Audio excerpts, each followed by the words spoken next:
Oi, gente, sejam bem-vindos de volta ao canal Descobrindo a Igreja Católica. Eu sou Priscila, sou a coordenadora, a dona desse canal, como vocês já bem sabem, e hoje eu estou voltando para falar sobre um assunto que é continuidade do nosso vídeo anterior. No vídeo anterior nós falamos sobre o batismo na igreja primitiva e hoje eu gostaria de falar sobre a confissão na igreja primitiva. Mas por que, Priscila, falar de confissão na igreja primitiva? Porque as duas coisas estão relacionadas intimamente e você vai entender por quê, ok?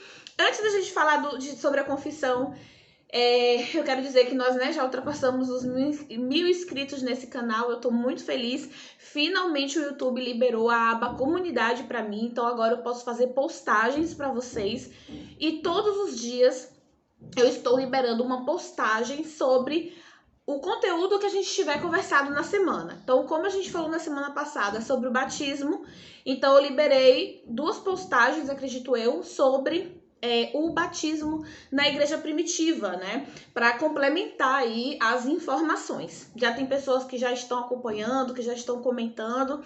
Então, eu quero convidar você para não ficar só com os vídeos, mas também acompanhar as postagens lá na nossa comunidade aqui do canal. Mas o que eu quero falar pra vocês?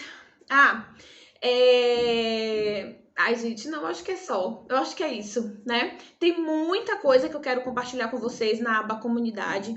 Muitas postagens, muitos textos dos pais da igreja, né? Muitos textos relacionados à história da igreja. Então, estejam sempre acompanhando por lá também, tá bom? Por que eu quero falar sobre a confissão na igreja primitiva, né? Entrando agora no nosso conteúdo.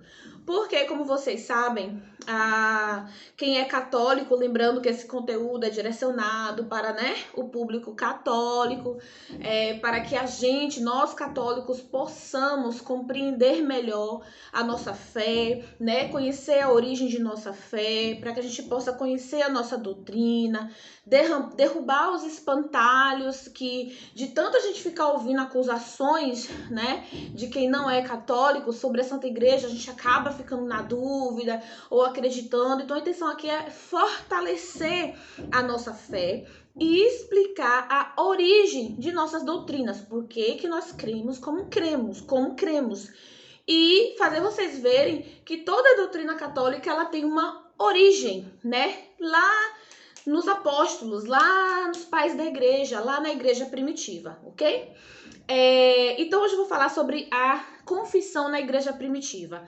Como sempre, hoje eu vou fazer um pouco diferente. Hoje eu tô trazendo a confissão na igreja primitiva do ponto de vista dos pais da igreja, ou seja, aquilo que eles escreveram sobre o assunto, e também do Santo Magistério, né? Ou seja, o que a igreja, né, ao longo dos milênios, foi pegando como unânime em relação à confissão, né, daquilo que ela entende nas Sagradas Escrituras, do que é a confissão e é doutrina hoje da nossa igreja, tá bom?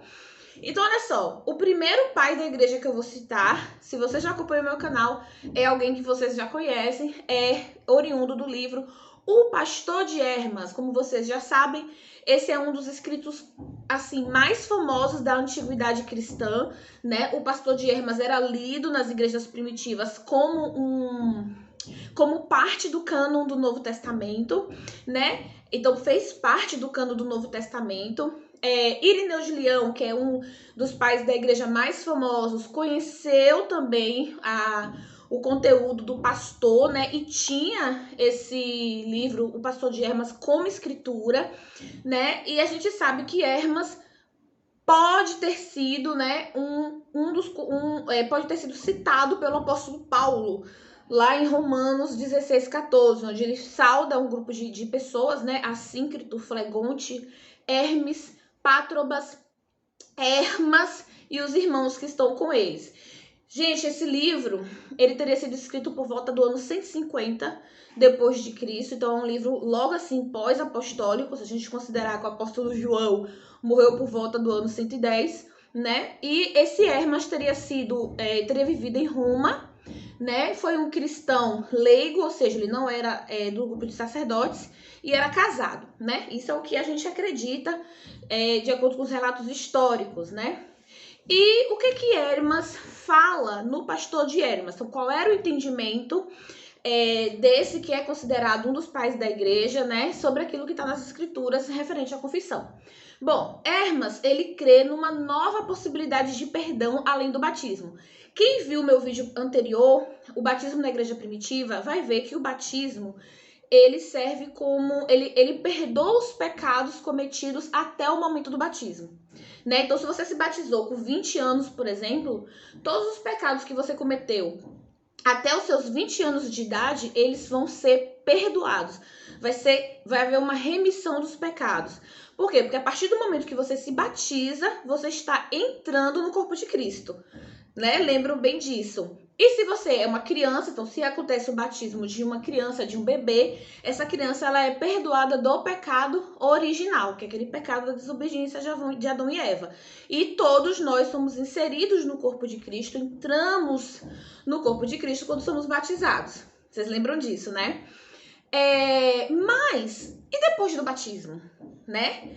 Então, assim, o batismo, se o batismo é dá a remissão dos pecados, é para sempre, né? É dali até a morte? Não, né? O batismo, ele dá a remissão dos pecados até o momento que você se batizou.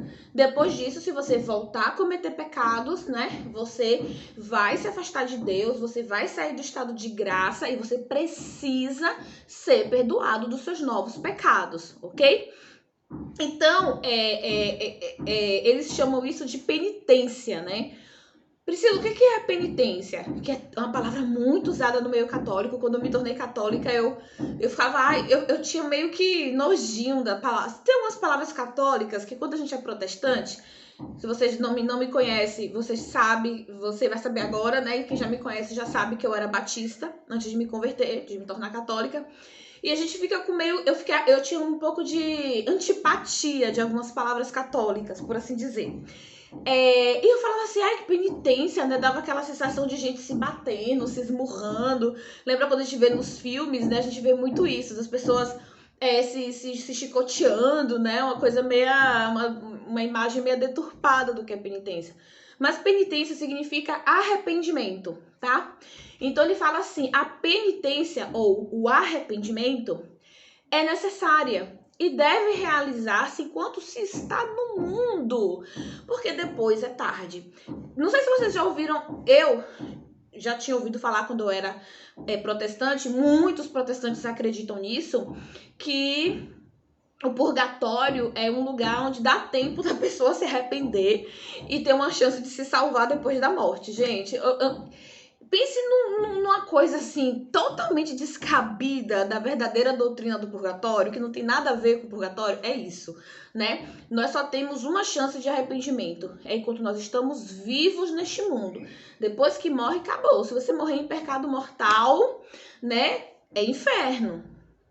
Eu também, quando eu era protestante, eu acreditava na falácia de que os católicos não acreditam no inferno. Isso é mentira também. A Igreja Católica acredita no inferno e muita gente está indo para lá, né?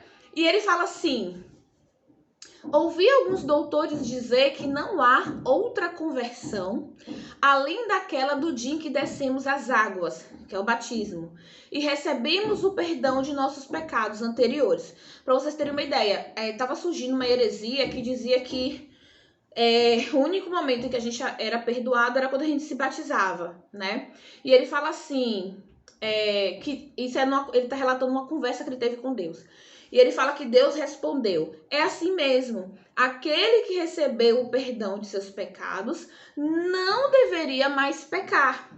Ou seja, quando a gente se batiza, a gente entra em um estado de graça, a gente recebe o Espírito Santo, nossos pecados anteriores são perdoados, nosso pecado original é perdoado. Então a gente deveria realmente viver em estado de graça, não pecar mais, né? Permanecer na pureza. Ele fala, deveriam sim permanecer na pureza, pois seus pecados passados já foram abolidos, né? Mas ele diz que Deus fala assim, mas se depois desse chamado importante alguém cometer pecado, né, ele dispõe de uma penitência, de um arrependimento. Contudo, se ele peca repetidamente, ainda que se arrependa, a penitência será inútil, pois dificilmente viverá. O que ele está falando aqui? Ele está falando aquilo que a gente já crê, né? Quando você peca, a gente sabe que para a gente ser perdoado, a gente precisa se arrepender, né? Então, um dos pré-requisitos do perdão é o arrependimento. Então, você se arrepende, você fala, vou me confessar, né? Eu me arrependi. Mas quando você se confessa, você tem que ter a firme determinação de que você não pretende mais cometer aquele pecado. Não é assim?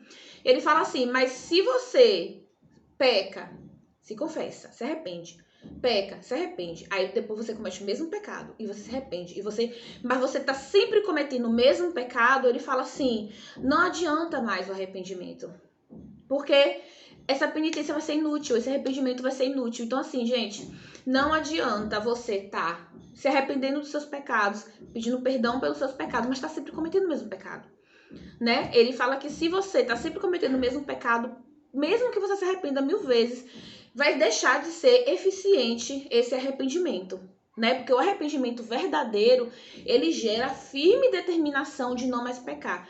Esse é o arrependimento perfeito, né? Então ele fala que o batismo é a grande primeira penitência que apaga os pecados. Então o batismo é o primeiro grande arrependimento que apaga os pecados. Ele fala que antes de ser batizado, o homem está morto, ou seja, antes da gente entrar no corpo de Cristo, nós estamos mortos espiritualmente, né? E só após receber o selo batismal, o homem obtém a vida. Então, quando a gente se batiza, né? Aquele relato simbólico, né? O homem morre para o mundo e nasce para Cristo. Isso é uma morte espiritual, né? E um ressuscitar espiritual. Então, realmente, quando a gente se batiza, a gente obtém a vida e leva o nome de filho de Deus. Então, a gente só pode ser chamado de filho de Deus depois que a gente se batiza. Olha, novamente, por que a igreja desde da era primitiva batiza crianças, né? São Justino de Roma, lá que escreveu a sua apologia entre o ano 100 e 165, ele foi de São Justino de Roma. Ai, meu Deus, gente. Eu também já falei dele aqui. Gente, tô com a cabeça de grávida, né? Eu não tô mais lembrando se ele foi discípulo. São Justino de Roma. Ah, gente, vejam os pais da igreja. Aí, o vídeo Os Pais da Igreja, tá bom? Ele fala assim: aqueles que perseguiram e continuam perseguindo Cristo e não fazem penitência, não se arrependem, não terão parte alguma na herança do Monte Santo. Então ele fala, ó, aqueles que não se arrependem dos seus pecados não herdarão o reino de Deus, mesmo que eles tenham sido batizados, ok? São Basílio Magno, no ano 370, ele vai dizer assim, exorta-os a conservar a fé íntegra até o dia de Cristo e a seguir exatamente o ensinamento do batismo, da profissão de fé e da recitação das doxologias. Aqueles que foram marcados com o selo do Espírito Santo para o dia da redenção, está lá em Efésios 1, 13 e 14, e conservam íntegras e puras as primícias do Espírito Santo que receberam, que só acontece no momento do batismo, ouvirão a palavra. Muito bem, servo bom e fiel. Sobre o muito te colocarei, tá? É Mateus 25, 21, né? Então, quando a gente é marcado com o selo do Espírito Santo no momento do batismo, né? A gente já aprendeu isso no vídeo anterior, né? E a gente precisa conservar as primícias que a gente recebeu do Espírito Santo no dia do nosso batismo durante toda a vida, ok? Ele fala que o Espírito Santo torna-se de algum modo presente aos que uma vez foram marcados com o selo. Gente, o que nos marca, o selo de Cristo em nossas vidas é o batismo, ok? Aguardando que eles se convertam e se salvem. Ou seja, quando você é batizado, você é marcado com o selo do Espírito Santo. E o Espírito Santo vai sempre estar presente de alguma forma na sua vida, aguardando que você se converta e se salve. Do contrário, será totalmente desligado da lama que tiver profanado a sua graça. Gente, ou eu escrevi alguma coisa errado, ou é isso mesmo. Do contrário, será totalmente desligado da lama que tiver profanado a sua graça, né? Bom, então ele tá falando o quê? De que mesmo que você tenha se batizado, ao longo de sua vida você vai precisar se converter, se arrepender, né? E isso serve para o batismo infantil. Batizei meu filho, recebeu o selo do Espírito Santo, foi marcado com o Espírito Santo, vai receber a graça do Espírito Santo. E o Espírito Santo, de alguma forma, estará presente na vida dessa criança ao longo de toda a sua existência, esperando que ela se converta e que ela se salve, né? Como que a gente faz isso? Obedecendo ao Senhor, né? Se confessando, se arrependendo, praticando sacramentos e assim sucessivamente. A Didaquê, né, que foi escrito aí, é o primeiro catecismo que nós temos notícia da história da igreja primitiva, né? Que foi escrita aí por volta do ano 70 depois de Cristo, então período apostólico, né? Ela fala que ela é um guia de orientações práticas, né, para a vida em comunidade. E ela fala assim: confesse suas faltas nas reuniões dos fiéis e não comece a sua oração com má consciência. Gente, deixa eu ver se eu anotei isso aqui. Não. Eusébio de Cesareia, no ano 325, que é o historiador do século IV, né? Ele foi bispo da igreja também, que é o autor da história eclesiástica. Eu tenho aqui uma live onde eu falo sobre minha experiência com a leitura desse livro, que é o dia que eu descobri a patrística. Ele fala, ele cita, né? Ele conta a história da igreja primitiva nos 3 primeiros séculos. E ele vai citar o hábito da confissão na igreja primitiva. Porque assim, o arrependimento, ele não vem sozinho. O arrependimento, ele vem acompanhado da confissão. Arrependimento sem confissão não tem efeito, ok? Mas como é que era feita a confissão na igreja primitiva? Quando eu era batista, eu aprendi que bastava se confessar para Deus.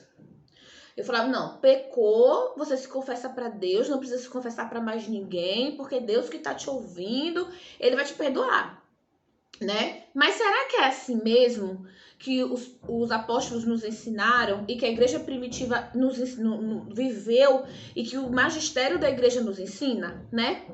E aí, quando eu estava estudando a história eclesiástica de Eusébio, ele vai citar, ele vai contar o hábito da confissão na igreja. E ele vai narrar, né, o reinado de Filipe em Roma, após o imperador Gordiano, né? E ele vai dizer assim, olha, esse Filipe, que vai se tornar imperador, ele era cristão, né? E ele fala que esse Filipe, ele quis participar da última vigília da Páscoa, né? Ele queria participar com o povo das orações na igreja, né? A igreja tinha o hábito de fazer a vigília na Páscoa. Mas o celebrante, que aí poderia ser tanto o bispo, como o diácono, como o padre, né? Não lhe permitiu a entrada antes de fazer a confissão, porque os adversários de Filipe o acusavam de muitos pecados, né? E Filipe teve que se submeter à confissão. Gente, e vocês não sabem da maior. Nos primeiros séculos, a reconciliação dos cristãos que haviam cometido algum pecado grave depois do batismo, né? Ou idolatria, ou adultério, ou homicídio, ou mentiras, maledicência, iras, né? Enfim. E ele tinha que se confessar publicamente. Ele tinha que ir lá na comunidade, na frente de todos os cristãos e dizer, contar os seus pecados. Vocês conseguem imaginar isso? Às vezes eu falo assim, gente, e hoje a gente fala que não precisa, né? Não, me confesso só para Deus. Isso nunca aconteceu na história da igreja. A confissão era pública, para vocês terem uma ideia. Você tinha que ir lá no meio da galera e falar os seus pecados. E outra coisa, a penitência, que era a pena que você tinha que pagar por aquele pecado, porque assim, você tinha um arrependimento, aí você se arrependia. Aí você ia lá na comunidade e se confessava, né? Tudo bem. Só que depois disso, a comunidade passava uma penitência para você. Ou seja, você se confessou, Deus te perdoou, a comunidade ou o bispo ou o padre te perdoava em nome do Senhor Jesus Cristo, obviamente, porque, gente, padre não perdoa ninguém, né? A gente também ouve bastante essa acusação. Perdoa em nome de Jesus, né? Representando Jesus. Mas a penitência, gente, era pública. E muitas vezes durava anos, a pessoa passava anos pagando aquela penitência até ela ser reinserida no corpo de Cristo.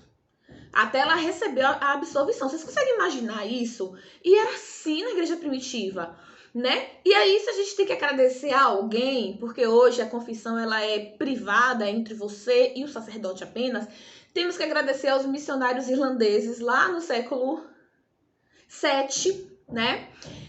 Que, inspirados pela tradição monástica oriental, eles trouxeram para a Europa Ocidental a prática privada da penitência. Então, o sacramento ele passa a ser praticado de forma mais secreta, né, entre o penitente e o presbítero, entre o penitente, o pecador e o padre ou o bispo, né? Não é mais público no meio de todo mundo e a penitência não demora mais tantos anos para acontecer. Você, né, o padre vai passar uma penitência que você não precisa pagar publicamente, porque ainda tem isso. Na igreja primitiva, as penitências eram pagas publicamente. Você tinha que pagar aquela penitência na frente de todo mundo. Aí eu fiquei, gente, quando eu descobri isso, né, quando eu comecei a estudar a história da igreja, eu descobri, gente, eu tô falando isso aqui, é século II, sabe? É tipo assim, pós-apostólico, não é uma coisa que aconteceu, sei lá, no século VII, no século VIII, não. Sabe? Só no século VII é que a penitência passou a ser privada. Entendeu? Deixou de ser pública e a confissão deixou de ser pública. Mas até o século VII, 700 anos, a igreja, ela levava a confissão muito a sério. Então, nunca na história da igreja a confissão foi algo que era, eu não preciso de ninguém, eu me confesso diretamente para Deus e ele que me escuta, ele me perdoa, né? Ai, gente, é uma maravilha esse tipo de confissão, fala a verdade. Você comete os piores tipos de pecado e ninguém fica sabendo. Você não precisa passar vergonha de se expor, né, para as pessoas. Você só se expõe para Deus. E como você não tá vendo Deus, né? Eu amava a confissão assim, eu e Deus. Porque eu fazia as minhas bobeiras, ninguém precisava ficar sabendo. Eu falava para Deus, eu não tava vendo a cara de Deus, né? O que também é muito conveniente. E para eu saber que eu tava perdoada, bastava me sentir perdoada. Então eu me sentia perdoada, então tava tudo ótimo, né? E daqui a pouco eu fazia o mesmo pecado de novo, aí eu falava com Deus de novo, aí se eu me sentisse perdoada também tava tudo bem, né? O problema é quando eu não me sentia perdoada, aí o pau quebrava dentro da minha consciência, porque quando você se confessa, precisa se confessar só pra Deus, o perdão depende muito do seu sentimento, né? Eu tenho que me sentir perdoada, né? Já na confissão não é assim. No sacramento confissão que a gente pratica na igreja católica, vocês vão ver que é diferente.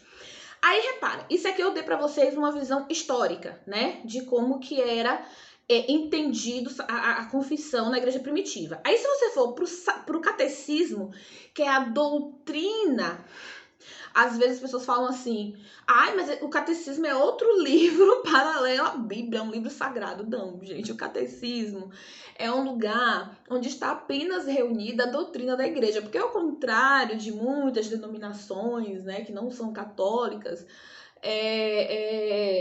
na fé cristã católica, toda a doutrina da igreja está documentada. Glória a Deus por isso. Então, assim, tem dúvida? Pega o catecismo, vamos lá ver o que a igreja fala sobre esse assunto aqui, como é que ela interpreta as Sagradas Escrituras. Então, a gente tem isso, né? Graças a Deus. Então, se você vai lá pro catecismo, ele realmente fala que o sacramento da confissão, ele também chama de sacramento da penitência, que é o sacramento do arrependimento, tá? E da reconciliação com Deus. Se vocês forem lá em 2 Coríntios, capítulo 5, versículo 20, ele fala, reconciliai-vos com Deus, né? Em Mateus 5, 24, Jesus fala, vai primeiro reconciliar-te com teu irmão, né? Então, a reconciliação, ela é antecedida pelo arrependimento, ok? Então, o perdão da ofensa, né, e a reconciliação com a igreja acontece através do sacramento da confissão. Porque assim, gente, quando a gente peca, a gente se afasta de Deus. O pecado nos afasta de Deus. Deus não pode ter contato com o pecado, né? Então, e esse sacramento, ele também nos reconcilia com a igreja. Porque nós somos todos um corpo, né? Todos os cristãos reunidos formam o corpo de Cristo. Quando um membro desse corpo peca, todo o corpo sofre, né? Não tem como. Se meu dedinho midinho aqui falhar, eu vou sentir, né? O meu corpo todo vai sentir. É a mesma coisa, né?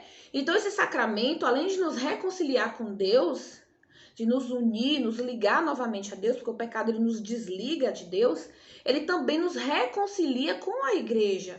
Ok? Ele tem efeito sobre toda a igreja, né? Se vocês verem que lá na Bíblia, ele fala que, o apóstolo fala que 1 Coríntios lá, capítulo 12, versículo 26, ele fala, se um membro sofre, todos os membros padecem com ele. Então, o pecado de um único membro do corpo de Cristo fere todo o corpo de Cristo, então fere toda a igreja, né? E aí, qual é o elemento essencial desse sacramento da confissão, além do arrependimento? O arrependimento é o pré-requisito, né? Tem que ter. Gente, o que faz com que a confissão seja válida é a confissão diante do sacerdote. Sempre, sempre, sempre foi dessa forma. Né? Lá na igreja primitiva, até o século VII, era público perante a comunidade, porém com a presença do sacerdote, né? Ou do bispo, ou do padre. E a partir do século VII, como eu expliquei para vocês, a confissão passa a ser entre o penitente e o confessor, entre o sacerdote, né? Esse sacramento também é conhecido como sacramento do perdão. Olha que lindo esse sacramento, né? E por que, gente, a confissão é feita ao sacerdote? Muita gente fala assim, é porque o padre também é pecador. Gente, padre também se confessa, né? Todos nós somos pecadores, né? Mas os bispos e os padres, por causa do sacramento da ordem, né? Eles têm o poder de perdoar os pecados em nome do Pai, do Filho e do Espírito Santo. O padre ou o bispo, ele não perdoa porque esse poder é dele. Ele perdoa, a gente fala perdoa ad Christus, né? Perdoa na pessoa de Cristo, né? Porque o bispo, ele é o chefe visível da igreja, né? E desde os tempos primitivos, é aquele que detém o poder e o ministério da reconciliação. No que a igreja se baseia? No ensinamento dos apóstolos, né? Lá em João 20, 23, o que foi que Jesus falou para os apóstolos? Aqueles a quem perdoardes os pecados, serão perdoados. Aqueles a quem os retiverdes, serão retidos. Então, esse é um ordenamento, é um poder que Cristo dá aos apóstolos, né? E que vão ser passados de geração em geração aos sucessores dos apóstolos. Então, a igreja recebeu autoridade para perdoar os pecados em nome do Pai, do Filho e do Espírito Santo, porque quem perdoa é Cristo. Porém, nós temos essa autoridade, né? A igreja recebeu essa autoridade para os seus sacerdotes, né?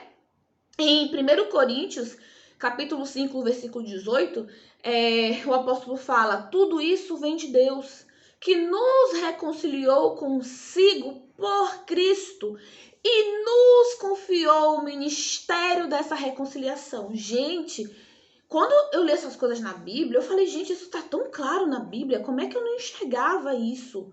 Né? Como é que eu posso dizer que a confissão é entre eu e Deus, se tá lá em João, aquele a quem perdoados os pecados serão perdoados? Aí muitos falam assim, não, porque esse poder acabou com a morte dos apóstolos, né? É o famoso cessacionismo. Aí você vai para a história da igreja, e na história da igreja tá falando que não há cessacionismo.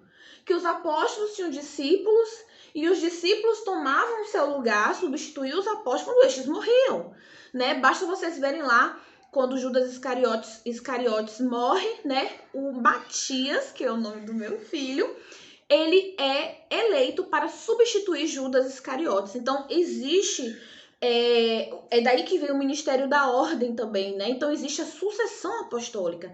Então, se há sucessão apostólica, obviamente que o ordenamento que Deus deu aos apóstolos continua vivo, através da sucessão apostólica. Então, a igreja, ela detém, né, o ministério da reconciliação que Paulo fala.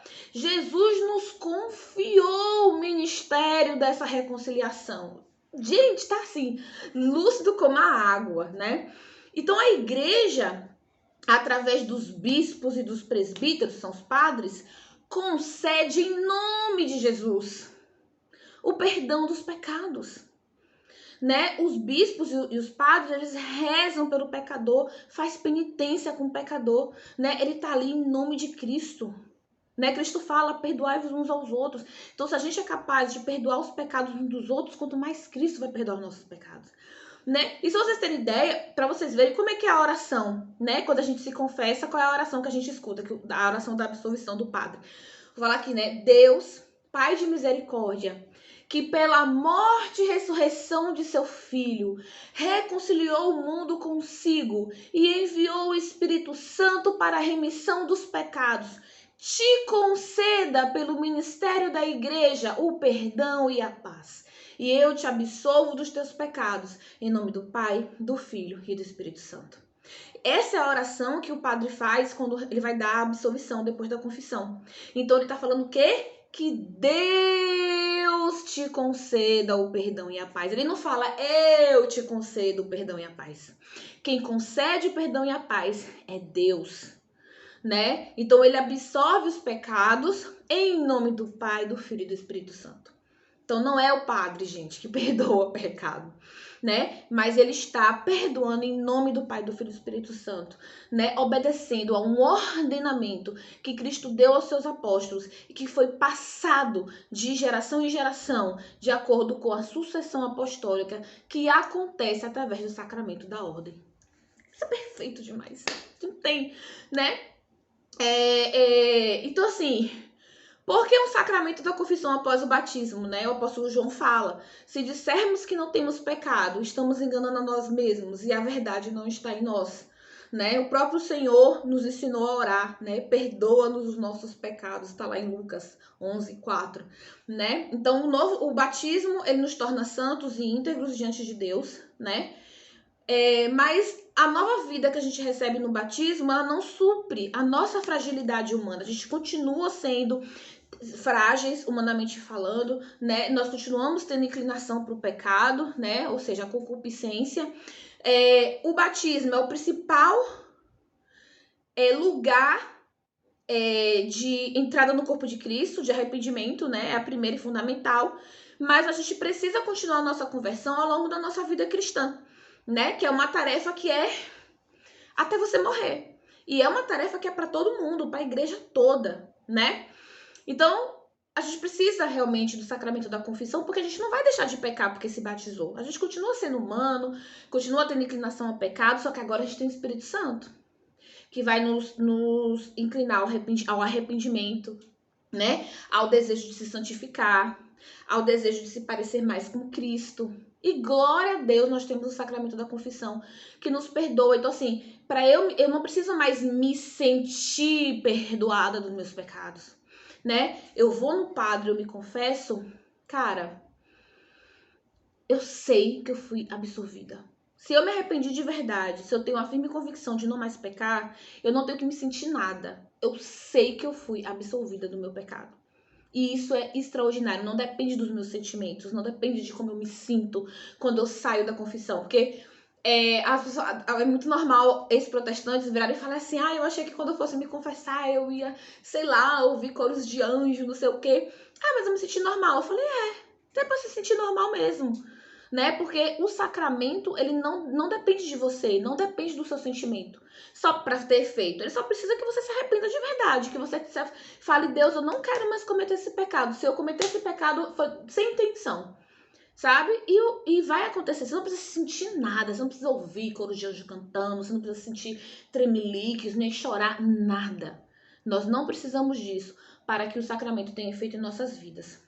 E é por isso, gente, que o segundo mandamento da igreja é que a gente deve se confessar ao menos uma vez ao ano, né? Olha que pedido tão pequeno, né? Confesse-se uma vez ao ano, né? Porque esse sacramento da reconciliação, ele continua a obra de conversão e do perdão que começou lá no batismo, né? São Pedro mesmo, ele teve que se converter, né?